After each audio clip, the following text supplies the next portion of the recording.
So I've already sketched out my rough design and now I'm starting to layer up some leaf shapes. So I'm using quite thin watercolour paint. I've started off with a very pale green, I let that dry, and now I'm using a darker green, and I'm using the single stroke technique with each of the leaves, and I'm just dotting a little bit of the darker colour into the tips of the leaves just to give it a little bit of variation. I let each colour dry before I then go over it with a slightly darker shade. So on this side you'll see eventually I will have built this up with 3 different shades of green.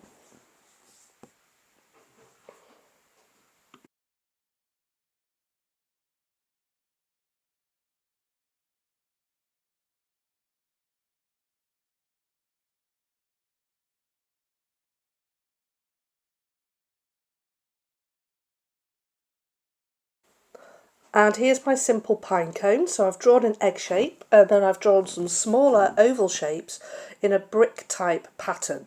So they are alternating row by row and they're lining up sort of halfway along each row moving across.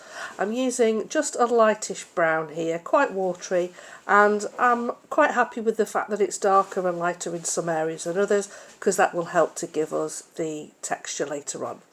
Then I've allowed that to dry and I'm taking a deeper brown now. So I'm taking a raw umber and I've added a little bit of Payne's grey to it, and I'm just doing a small sweeping line underneath each of those oval shapes, and it just creates a bit more of a shadow.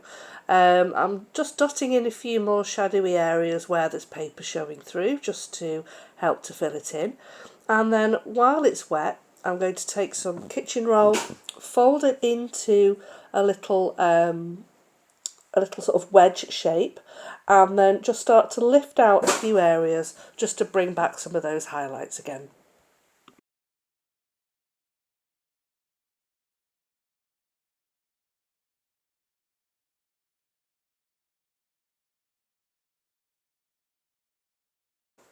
In the top of my wreath, where I've drawn some intertwining branches, I've already painted in some pale yellow ochre branches, and now I'm using a darker brown to paint in between them to create the shadow effect.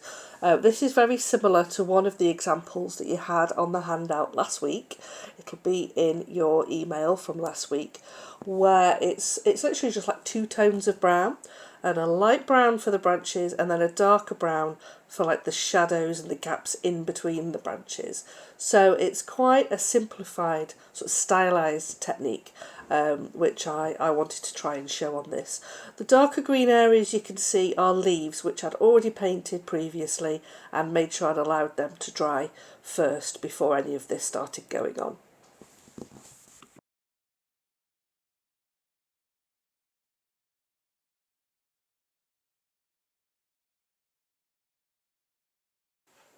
Now for the berries at the bottom, I've decided to use the loose modern sort of style of berry. So I'm using quite a watery red paint there, and you can see that I'm painting them quite quickly, allowing the paint to just pool in some areas and be thinner in others, so it really gets those shadows naturally forming.